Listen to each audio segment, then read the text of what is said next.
Many Magic the Gathering players ask the question, is it possible to play Modern without going bankrupt? Modern is the most popular 60-card constructed Magic format for a reason. Gameplay is fast-paced and exciting, the range of viable decks is vast, and the card pool is even vaster. Most importantly, there's no rotation, which means the cards you buy in Modern will always be legal in Modern, unless they get banned or power crept out of the format, but that's another video.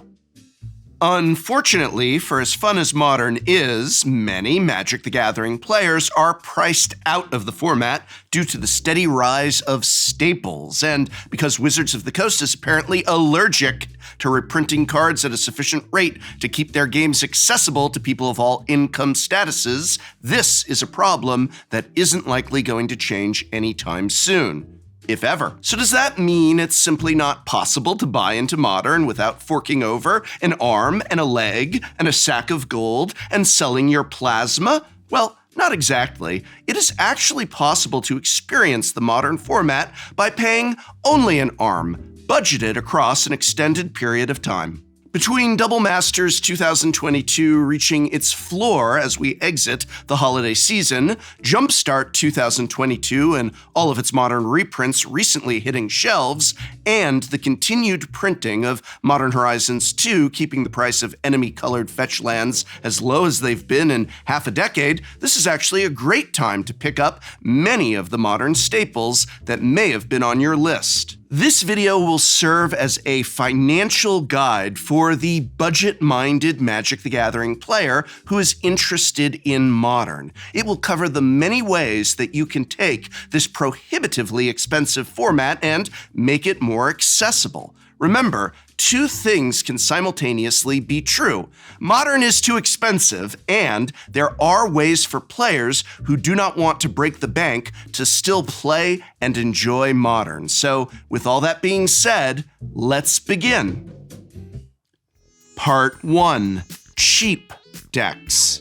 Despite the format's reputation, there are actually fully optimized archetypes in Modern that don't cost over $1,000. In fact, there are several that cost in the neighborhood of $400 to $600. Of course, $400 to $600 is still expensive for a stack of game pieces, but relative to the rest of the Modern format, these decks are cheap. Not only are they relatively cheap, but they're all capable of performing well for you at your local Modern Friday Night Magic once you get a hang of them.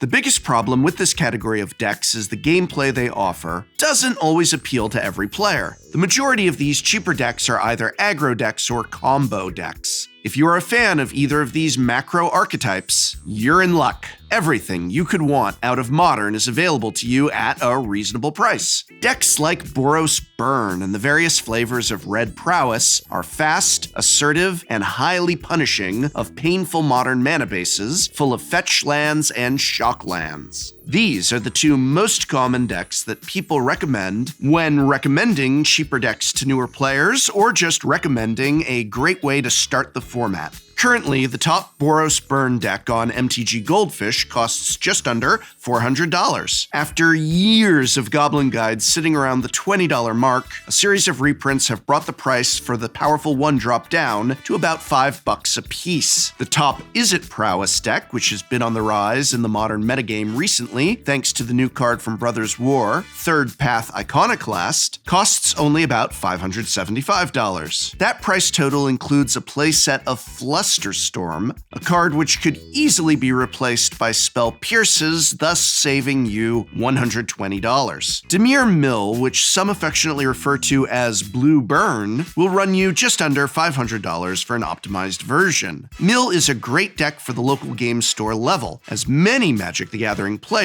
won't be prepared for your angle of attack. If you squint, Mill is a control deck, packing removal and counter magic to complement your suite of mill cards. Mono Blue Affinity is an awesome choice for budget-focused players who love artifacts. The optimized version will run you just $250, and you even get to invest in a playset of the powerful land from Modern Horizons 2, Urza's Saga, which lets you begin building towards other, more expensive modern decks. A recent addition to the category of affordable modern decks is Mono Green Tron. We can thank back-to-back reprints of Karn Liberated and Double Masters and Jumpstart 2022 for that. Tron has been a staple of the modern format for years. It's the perfect modern deck for Timmies, as it's one of the only modern decks that gets to play creatures and planeswalkers with massive mana costs. These are just 5 examples, but there are several other modern decks that cost less than $600. Dredge and Crabvine for lovers of Self-Mill and Graveyard Recursion, Izzet Storm and Goblin Charbelcher for pure combo lovers, Death and Taxes is an option for players who enjoy mid-range decks, Enchantress, a prison deck built around, you guessed it, enchantments. Any one of these decks will cost you roughly what you might spend on a new commander deck,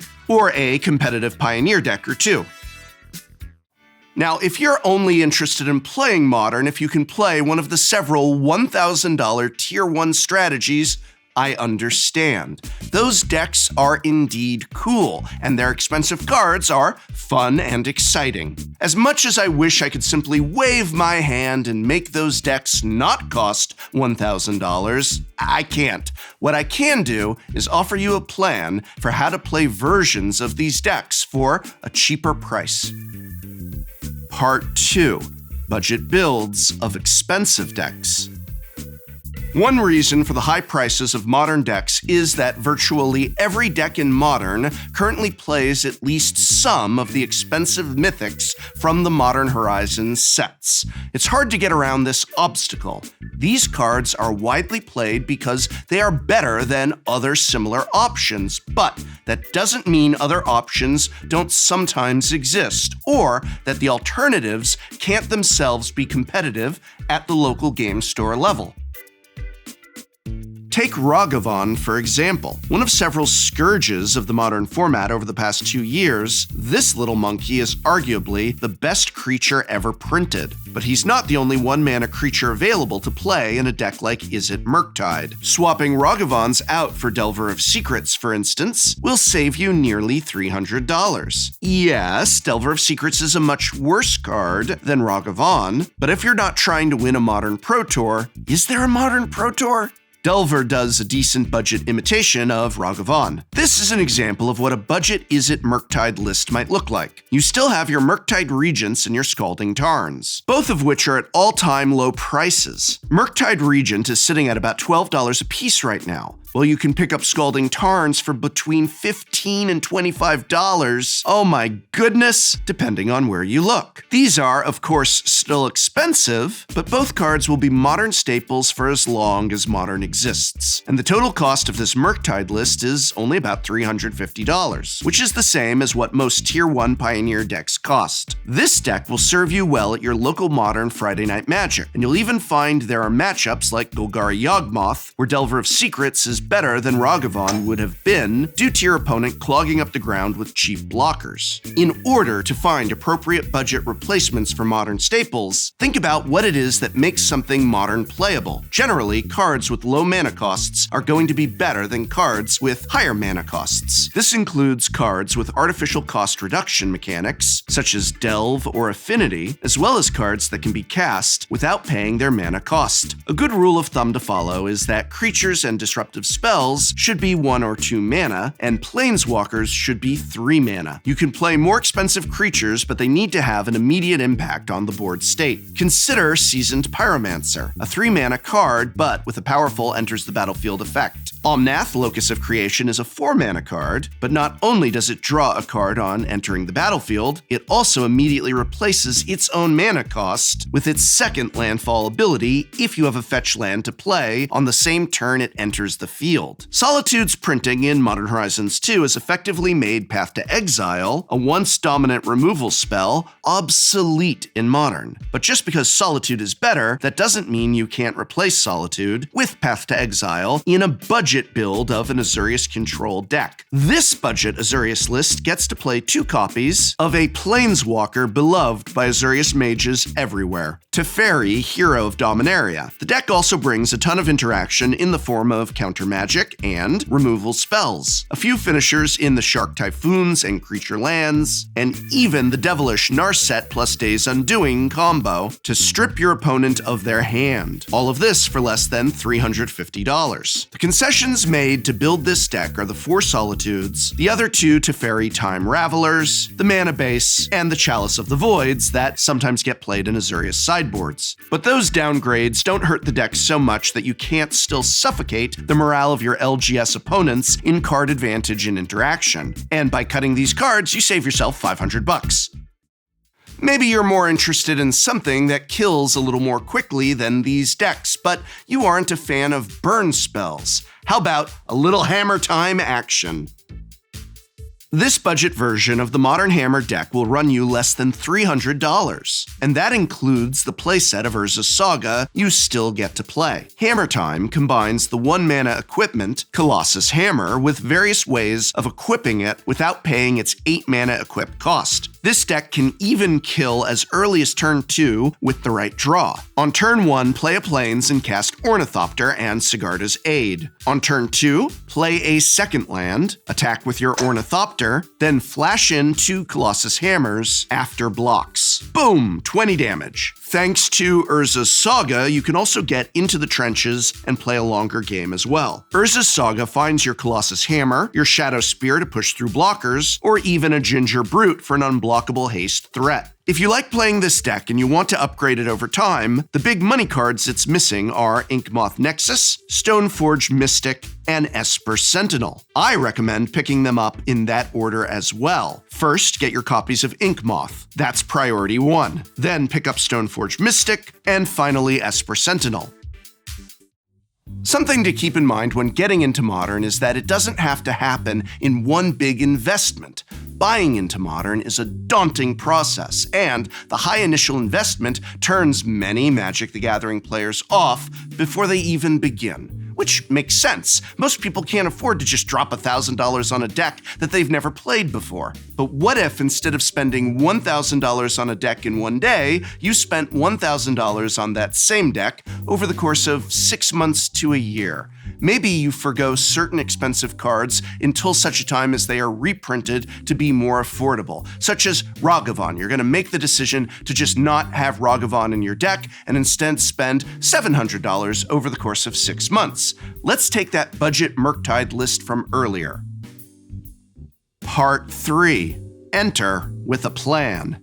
Start fleshing out the mana base first, picking up Spirebluff Canals when you get the chance, then branching off into the other blue fetch lands. Eventually, you can upgrade cards like Delver of Secrets for Ledger Shredders. And before long, even without the monkeys, you'll have a very strong copy of Izzet Murktide. There are a number of these sorts of routes you can take. Maybe you don't want to play a budget version of a deck. You just want to wait to play the real thing. In that case, start by acquiring a mana base in your favorite color pair. Pick up the shock lands and fetch lands as you are able to through trades, store credit, or whatever finances you're willing and able to part with. Once you have that mana base, you will have the foundation to play any modern deck within that color pair. Now you can start refining your path, deciding which non-land staples you're targeting next. Pay attention to price trends of the relevant cards, and try to pick up your copies when they reach floors, either after reprints or when the cards fall out of favor as the meta shifts. Another route you can take is to initially invest in 1 or 2 playsets of the more expensive staples that form the bedrock of the modern deck you're interested in. Yawgmoth, Thran Physician, for instance, will run you about $120 for a playset.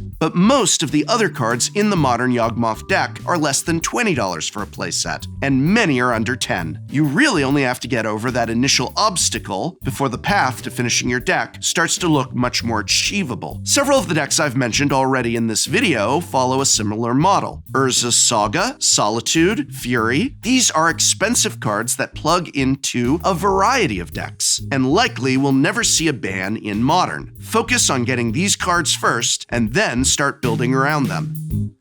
Whether you start with a full budget deck, playsets of specific expensive staples, or with a fleshed out mana base in the color pair of your choice, it's all up to you. What matters is that you have a starting point, an end goal, and a path to get there. Buying into Modern doesn't have to be a thing you do all at once. Treating it like a long-term project will not only be more financially feasible, but it will also make the end result all the more rewarding. And despite what the naysayers may think, Modern isn't going anywhere. If playing this format is something you've been wanting to do for a long time, there's no rush to get into it right away.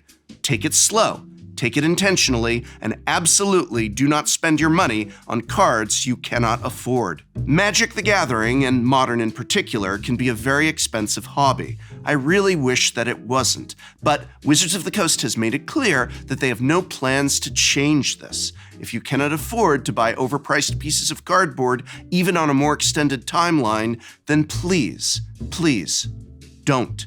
There are other format options out there that are just as fun and rewarding. And if you are only playing with friends at home or in casual settings, you can always just proxy these decks and enjoy them to your heart's content without spending a dime. But if you can reasonably afford to dip your toe in and the only thing stopping you is the initial investment, consider embarking down one of these paths into the format. The thrilling gameplay and diverse metagame are waiting for you, and the routes to get to them are not as daunting as they seem. And I hope very much this video has been of some help to you. Remember, when you are buying these cards or just packs of the new upcoming set, sleeves, deck boxes, when it is reasonable to do so, try and spend that money at your local game store whenever possible. You're supporting your Magic community.